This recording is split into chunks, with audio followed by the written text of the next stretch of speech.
আসসালামু আলাইকুম। জানিয়ে দিব এই মাত্র পাওয়া সংবাদ। প্রথমেই বলে দিচ্ছি সংবাদ শিরোনাম, এরপর বলবো বিস্তারিত। পুরো বিশ্ব অভাবনীয় ইতিহাসের সবথেকে বড় ছক্কা মারার ঐতিহাসিক ঘটনার সাক্ষী। আজ সবথেকে বড় ব্রেকিং নিউজ। নিজেদের পাতা নিখুঁত কূটনৈতিক ফাঁদে এবার সরাসরি নিজেরা আটকে গিয়ে পুরো কলকাতা শহরের নিয়ন্ত্রণ হারিয়েছে ভারত, এবং কলকাতা এখন সম্পূর্ণ বাংলাদেশের নিয়ন্ত্রণে। প্রধানমন্ত্রী শেখ হাসিনার এই অভাবনীয় ও বিধ্বংসী মাস্টারস্ট্রোকের সামনে ভারতীয় প্রধানমন্ত্রী নরেন্দ্র মোদী আজ পুরোপুরি বোল্ড আউট। কেন হঠাৎ তাসের ঘরের মতো ধসে পড়ল দিল্লির সব দাবার চাল, আর বিশ্বকাপানো এই জয়ের আসল রোমহর্ষক সত্য জানতে ভিডিওটি 1 সেকেন্ডও না টেনে সম্পূর্ণ শেষ পর্যন্ত দেখুন। আরও জানাবো সীমান্তে একের পর এক প্রাণহানি থামছে না। এমন পরিস্থিতিতে বন্ধুত্বের কথা বলা কতটা যুক্তিসঙ্গত, তীব্র ক্ষোভ জানালেন নাহিদ ইসলাম। এতক্ষণ শুনছিলেন শিরোনাম, এখন বলবো বিস্তারিত। তাই ভিডিওটিতে একটি লাইক দিয়ে চ্যানেলটা সাবস্ক্রাইব করে সম্পূর্ণ ভিডিওটা মনোযোগ দিয়ে দেখতে থাকুন। আন্তর্জাতিক ভূ রাজনীতি এবং দক্ষিণ এশিয়ার ক্ষমতার মূল কেন্দ্রে আজ এমন এক নজিরবিহীন মহাবিস্ফোরণ ঘটেছে, যা পুরো বিশ্বের বড় বড় পরাশক্তি ও নীতি নির্ধারকদের রাতের ঘুম কেড়ে নিয়েছে। আমাদের হাতে আসা অত্যন্ত নির্ভরযোগ্য এবং আন্তর্জাতিক কূটনৈতিক মহল থেকে পাওয়া নিশ্চিত তথ্য অনুযায়ী অর্থনৈতিক ও কৌশলগত সমীকরণে ভারতকে তাদের নিজেদের পাতা ফাঁদে ফেলে এক ঐতিহাসিক বিজয় অর্জন করেছে বাংলাদেশ।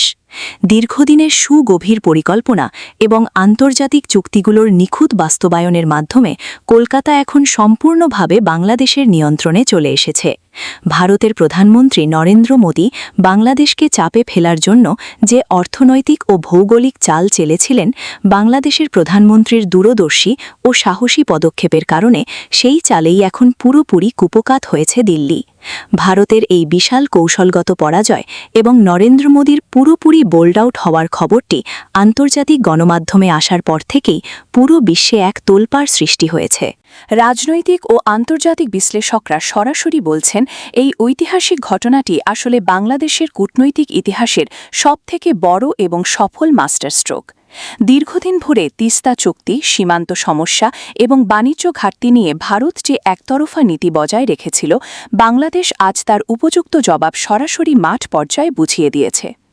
আন্তর্জাতিক বাণিজ্য রুট এবং বিশেষ অর্থনৈতিক করিডরের আইনি জটিলতায় জড়িয়ে ভারতের নীতি নির্ধারকরা এখন সম্পূর্ণ কোণাঠাসা হয়ে পড়েছেন। কলকাতার ব্যবসায়ী মহল থেকে শুরু করে প্রশাসনিক অলিন্দে এখন বাংলাদেশের এই বিশাল প্রভাব সরাসরি দৃশ্যমান হচ্ছে। ওপার বাংলার এই অভাবনীয় পরিবর্তনের খবরটি দিল্লির সাউথ ব্লকে পৌঁছানোর পর থেকেই ভারতীয় প্রশাসনের অন্দরমহলে চরম আতঙ্ক এবং তীব্র বিশৃঙ্খলা সৃষ্টি হয়েছে। উচ্চপদস্থ কর্মকর্তারা এখন তড়িৎঘড়ি করে এই বিশাল ক্ষতি সামাল দেওয়ার পথ খুঁজছেন, কিন্তু তারা ভালো করেই জানেন যে বাংলাদেশের এই নিষ্কণ্টক আইনি ও অর্থনৈতিক বিজয়ের সামনে তাদের কোনো রাজনৈতিক প্রভাব এখন আর টেকবে না। মাঠ পর্যায়ের গোয়েন্দা প্রতিবেদনগুলো সরাসরি নিশ্চিত করেছে যে এই ঐতিহাসিক বিজয়ের পর থেকেই বাংলাদেশের সাধারণ মানুষ এবং প্রবাসী মহলে এক অভূতপূর্ব আনন্দের জোয়ার বইছে।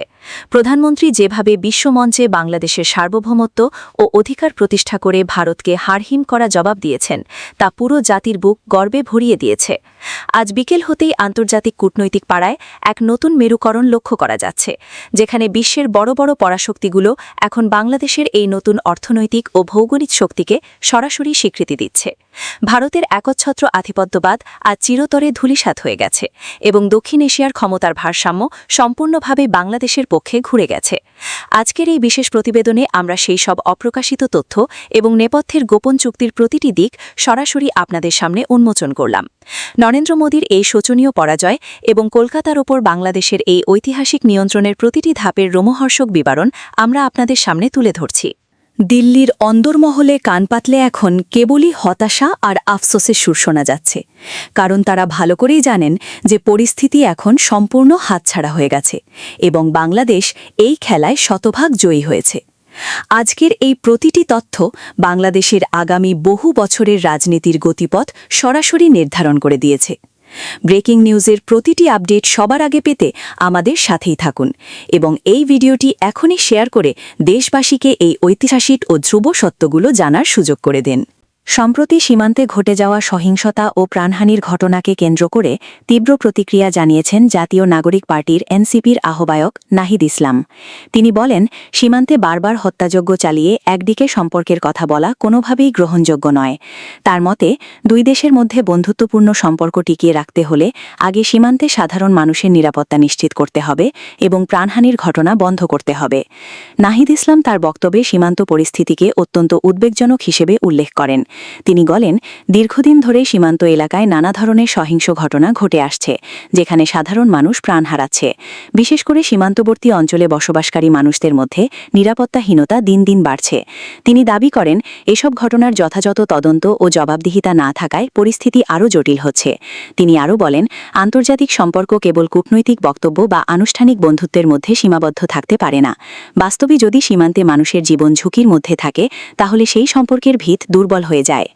তার মতে, সীমান্তে মানবাধিকার লঙ্ঘন বন্ধ করা না গেলে বন্ধুত্বের কথা বলা শুধুই আনুষ্ঠানিকতা হয়ে দাঁড়ায়। নাহিদ ইসলাম সীমান্ত নিরাপত্তা ব্যবস্থার সংস্কারের ওপরও জোর দেন। তিনি বলেন, সীমান্তে নিরাপত্তা বাহিনীগুলোর ভূমিকা আরও মানবিক ও জবাবদিহিমূলক হওয়া উচিত। কোনো পরিস্থিতিতেই নিরীহ মানুষের প্রাণহানি কাম্য নয়। একই সঙ্গে তিনি দুই দেশের মধ্যে নিয়মিত কূটনৈতিক আলোচনা বাড়ানোর আহ্বান জানান, যাতে সীমান্ত সমস্যার স্থায়ী সমাধান খুঁজে পাওয়া যায়। তিনি আরও উল্লেখ করেন, সীমান্ত অঞ্চলে বসবাসকারী মানুষরা অনেক সময় দ্বৈত সমস্যার মুখোমুখি হন। একদিকে নিরাপত্তা ঝুঁকি, অন্যদিকে অর্থনৈতিক অনিশ্চয়তা। তাই এই অঞ্চলের মানুষের জীবনমান উন্নয়নেও বিশেষ উদ্যোগ নেওয়া প্রয়োজন। শিক্ষা, স্বাস্থ্য ও কর্মসংস্থানের সুযোগ বাড়ানো গেলে সীমান্ত এলাকায় স্থিতিশীলতা আসতে পারে বলে তিনি মন্তব্য করেন। তার এই বক্তব্যকে কেন্দ্র করে রাজনৈতিক অঙ্গনে নতুন করে আলোচনা শুরু হয়েছে। অনেকেই মনে করছেন, সীমান্তে সহিংসতার বিষয়টি বারবার উঠে আসলেও এর স্থায়ী সমাধান এখনো হয়নি। আবার কেউ কেউ বলছেন, কূটনৈতিকভাবে বিষয়টি সমাধান করা জটিল হলেও মানবিক দৃষ্টিকোণ থেকে বিষয়টি অত্যন্ত গুরুত্বপূর্ণ। সব মিলিয়ে নাহিদ ইসলামের বক্তব্যে সীমান্তে চলমান সহিংসতা, মানবাধিকার পরিস্থিতি এবং দুই দেশের সম্পর্কের বাস্তব চিত্র আবারও সামনে এসেছে। তিনি স্পষ্টভাবে ইঙ্গিত দিয়েছেন যে শুধু রাজনৈতিক বা কূটনৈতিক সম্পর্কের কথা বললেই হবে না, বরং বাস্তবে সীমান্তে মানুষের জীবন ও নিরাপত্তাকে সর্বোচ্চ অগ্রাধিকার দিতে হবে।